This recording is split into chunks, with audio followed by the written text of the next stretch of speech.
So karon dito maglangan na eskwela siya og theology sa Seventh Adventist Church o sa kamembro kaya uman sa nimong pastor. So dili pa siya wa pa siya nagpabunyag sa Katoliko. Pero diuban siya nato taliwala sa iyang kinabuhi, gusto niyang ipaambit kung nanong ang iyang journey miduyog kanato sa simbahan ng Katoliko. Atong i-welcome si Brother Jason Mantos alang sa iyang kasinatian.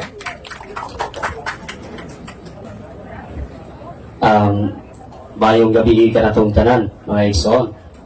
Dili man yun ta ang maayo ang pag-ingon o mayong gabi, pero sugo sa mayong pamatasan ang pag-ingon o mayong gabi ka na itong tanan. Kundulon sa tagtungod, labi na ni Father Darwin. Si Father Darwin, permiti na ako siya makita sa kining social media, pero hindi ko kita sa personal. Yan, nangandoy po ko siya nga makakita. Yan, nakita na gini. Yan, first time ako diri sa inyong lugar. And then, giingnan ko ni Brother Stalwart, maghatag na akong kining usalit, testimony. Munang akong gisulat yun siya. Pero tingkaasa sa akong gisulat. Kaya usahay, makalingit man ta. No, pero short, lagot. No, di lang kabot og 30 minutes, 1 hour lang ako. Actually, mga igsoon, ang ako ang background. Ang amo ang religious background. At sali pa daya ako magpa-experience. Ang experience, ang ako ang kumpleto nga pangalan, Jason Simantos. Nya, taga General Santos City, dato na capital of the Philippines, nya 25 anyos. Ang among religious background, mga igsoon, nagdakop yun ni o kining religyoso nga pamilya. Kung mga magpapa, bisag layo ang simbahan, mga tugin na sila manglakaw, maumanay ugali sa mga born again. No?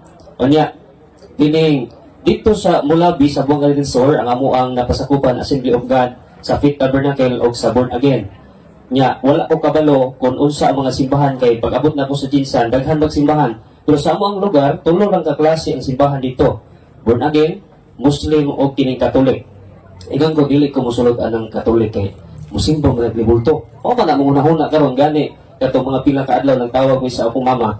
Ingon siya nga ano mabalin mo kag Katoliko nga kining sayop naman na sila. Kay naa sila naglibulto, nagsimba sa naglibulto mo man unahuna. No? Mo na unahuna bisan ako sa una. Kay usahay mo debate man ko pero dili kay ko gusto kanang vulgar nga kada bitaw social media. Gusto kong private talk. Kay dili mo ko gusto magpasakit og istorya o nya ma-face talk ta sa kanang mahatsit ta sa social media. So gusto ko mag-face kanang bitong personal talk sa social media. No kay magdebate ko kay gusto nako sa ipa-convert. So pag-abot nako sa General sa General Santos City na naka-classmate ko og kining Seventh Adventist unya nag-discuss ni. Tungod kay gamay ra kog kaalam sa Biblia, nadalahi ko sa Seventh Adventist. Tungod kay ang ako ang pagtanaw sa Seventh Adventist is Truth Church. Tungod kay nagwali sa Sabado o sa kining baboy. O man una nga ginawali yun, kung matuan mo sa SDA, iwalay magina, sister, ang tinuod yun Sabado, dili, Domingo. Kunya, kung magkaon kag baboy, actually, sa tinuod lang, dili mong diya mong mukha og baboy, kay mamaat man na. Now, ang karne, actually, my diet is, ingani lagi hapon. Pero, ingon nila nga, nagkatoliko naman ka, mukhaon na kag baboy, unya magdisyo na ka, actually, ang pagbalin sa katoliko, dili lisensya sa usa ka tawo para magbisyo-bisyo ka.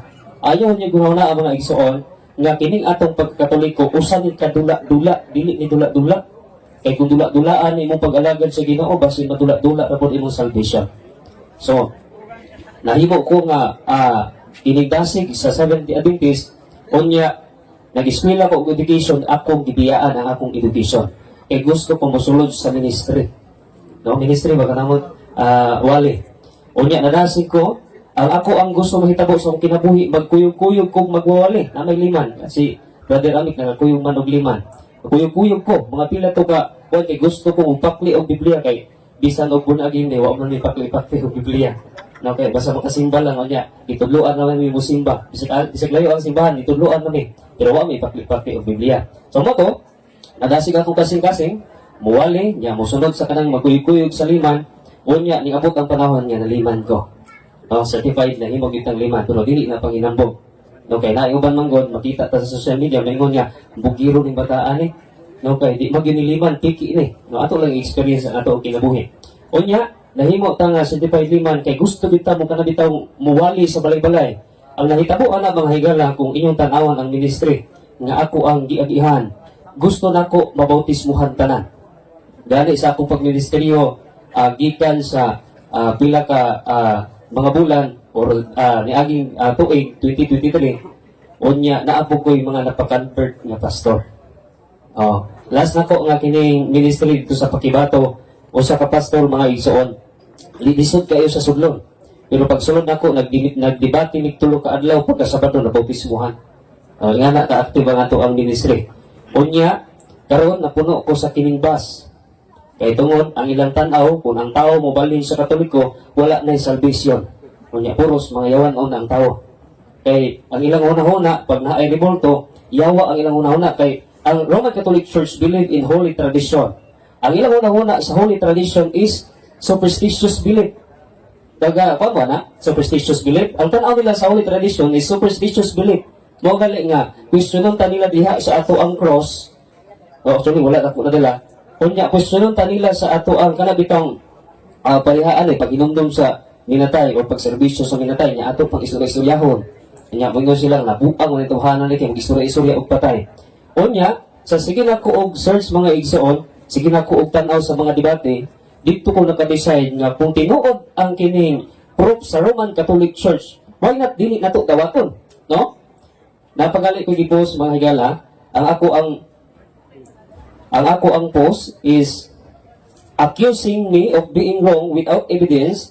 It's just a matter of personal opinion, not based on facts or truths. Tingao dili. Kung imo kung i-prove nga mali ko, kami nga mga Protestante, i-prove namo nga Roman Catholic Church dili tinuod o wrong ni nga church, maghatag ni og evidence. Pero kung wala ni mapakita nga evidence, no? Opinion lang to namo og dili base sa kamatuoran. Wala gyud na ko nga kung tinuod ning Roman Catholic Church, unya na ay proof of evidence, anong dili nato sa dawaton.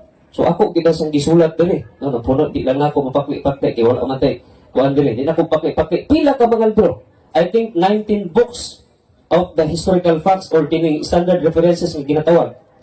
Unya, pagdebate ni Father Darwin sa kay Ramil Parba o sa ka-incomplete ay Iglesia ni Cristo. Sorry mga word. No, kay ANC Manggod. No, pagdebate nila dito na po nakita, perting luuya sa mubangka sa Roman Catholic Church mo nang kita magtuon po ta. No, dili lang ang ato mga apologists magtuon kita po. Kay moabot biya ang panahon para sa akong pagministeryo, pag musulod ko sa mga sa kaning balay sa Roman Catholic Church, dali na kayo sa kuyon. No? Kana na pagministeryo nako para dili na nako maihap ang akong napabautismuhan sa tinuod lang. Last na kong kining pagministeryo 135 ang akong napabautismuhan within 3 months. Ay nga na taga-Dasig lang noon. Onya.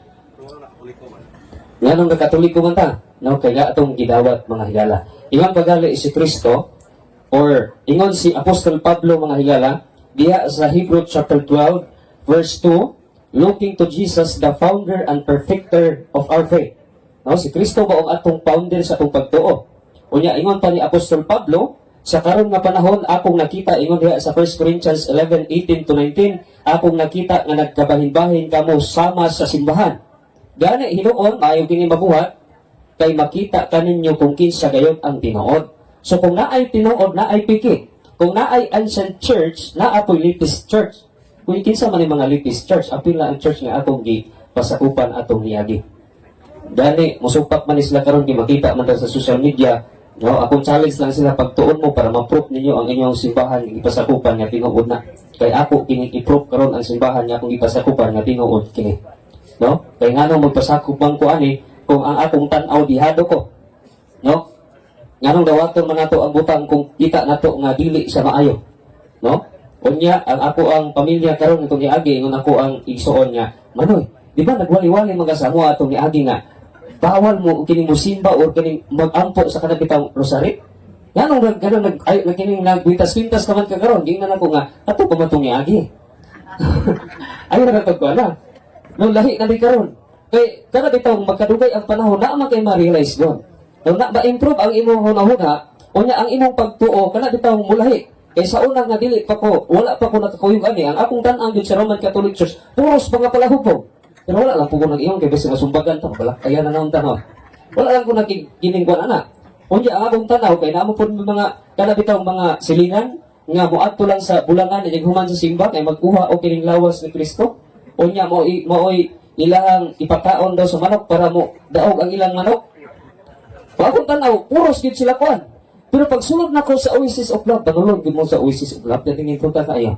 Pag sulod nako sa Oasis of Love, perting daghana na di ay og Roman Catholic Church na ning kamot. No, na ning kamot usa man lang kita nang hindi usa man lang kita ning kamutan. Dili kwarta kun dili ang karakter nga mao si Jesus Christ. No? Kanya dili man ako na makita dito sa gawas, dili ra man na sa sulod. So, panulod mo, wala pa mo kasulod. Unya, sa pagtadayon, kung si Kristo mao ang atong founder and perfecter of our faith, unsa may mosulod? Jesus Christ is the founder of the church. Ingon pa ni Jesus Christ, Matthew 16:18, I will build my church, no? Unya, kini nga church, dili gid siya mapukan, bisan ang kamatayon. Time lang ko sir ha. Basin ma, time ko ba? Okay, basin maabtan ta ni kunya. Unya, kining church nga gihimo ni Jesus Christ o gitukod niya, mao kining simbahana ang gisugo po niya paglakaw kamo sa tibuok kalibutan ay kung ina nga ang iglesia ni Kristo ang gisugo ni Kristo dito sa Jerusalem or ang Seventh Adventist. Ato galing pangitaon ang tinuod, ato siyang sayod-sayuron kung asa ang koneksyon. Kaya kung dili nato makita ang koneksyon, parehara gud sa tubig gon. Mangita gani ka sa koneksyon sa tubig dito jud ka sa punuan. Asa man kamo adto sa punuan o sa dili sa punuan? Sa punuan gyud para may balaan nimo nga ay dili dito na unik ang ako ang kining tubig. Ingana po na ang atong pagtuo. Kaya kung dili nato i-search kung asa kini nag-connect, actually dili pa man ko official pero ako ni siyang dawaton nga murag official, ako murag official pero hapit na mo official kung naay baptism, ako siyang dawaton. Actually wala man ako gipugos si Stalwart. Ingon lang gibayaran ako, oy ayaw pag tumo, no? Kay wala ko gibayaran. Usa kini kakinabitang conversion nga kining gusto nako i-search or gusto nako makapot nga kamatuoran. Ingnan na ba si Brother Stalwart nga gusto ko magtuon. Unya sa akong pagtuon, among gitun-an ang kanabitang church father, mga pope, isa una nga pope, makita nimo dito si Saint Peter. Hangtod sa atong tanaw naay linyada, no? Dili parehas sa uban nga pastor karon walay linyada. Nakabasa lang og gining Biblia, nagtukod og simbahan kabina ang tinuod. Ana man ni nahitabo karon.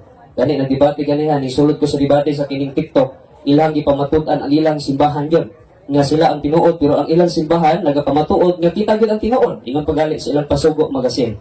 Unya, kung imong tun-an mga higala, ang tinuod nga Christian religion is the Roman Catholic Church. Nganong tinuod man nga religion? Ang uban di ay is dili sila religion, sikta na sila. Denomination. Ang word nga religion is lahi sa sikta o denomination.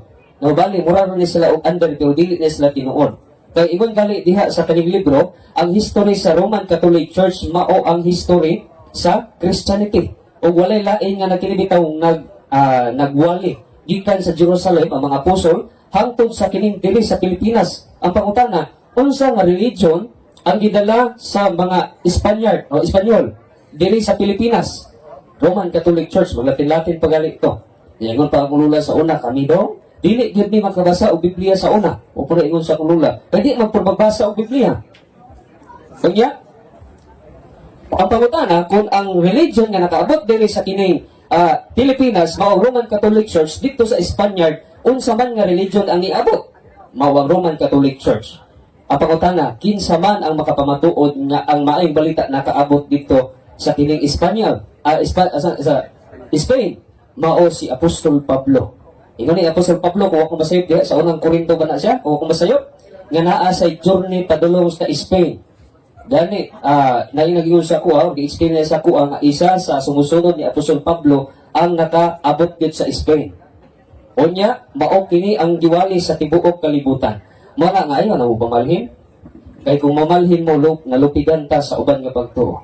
Na naman, kay kung mubalhin ta, unya, wala na to gitun-an, no? Mura na ta o kana bitong ato lang yung isibutan ng luto, no? Nga, nakadaog ka sa luto, pero wala ni mo giklaim, perting saya nga. Inga ni po ni, no, dili nato ipareha sa luto, ang isample lang na siya. No, example lang na siya. Pareha kini mga igala, ang salvation dili ni mapalit. O dili po ni makita bisan asa. Magaling ingon si Apostol Pablo sa 1 Timothy chapter 3, verse 15, nga the church is the pillar and foundations of fruit. Nga nung nahimo man sa pillar and foundation, tungod kay ang church, mao ang nagpalaganap sa maayong balita. Ay kung ina nga, dili ang simbahan ang nagpalaganap. O niya, dili ang simbahan ang nagkanonize. Sa isdili pa pumangigala, sa pagkasulod ako sa SDE, wala ko natudloan kung kinsa ang nag-compile sa Bible. Unya, wala po ko natudloan kay sa una katong dili pa po SDE, kabigon man ka sa Sabado og sa kining pagkaon. Unya, pagsulod nimo dito sa SDE, dili man katuganan kung kinsa ang founder. Kay mo yun sila nga si Cristo ang founder, pero kung imong tanawon sa Church History of Seventh Adventist, si Ellen White, James White, o si Andrews. Mao man ni ang tulo ka kining founder. So ang pangutana kung kini founder sa Seventh Adventist, so asa man kamo sunod?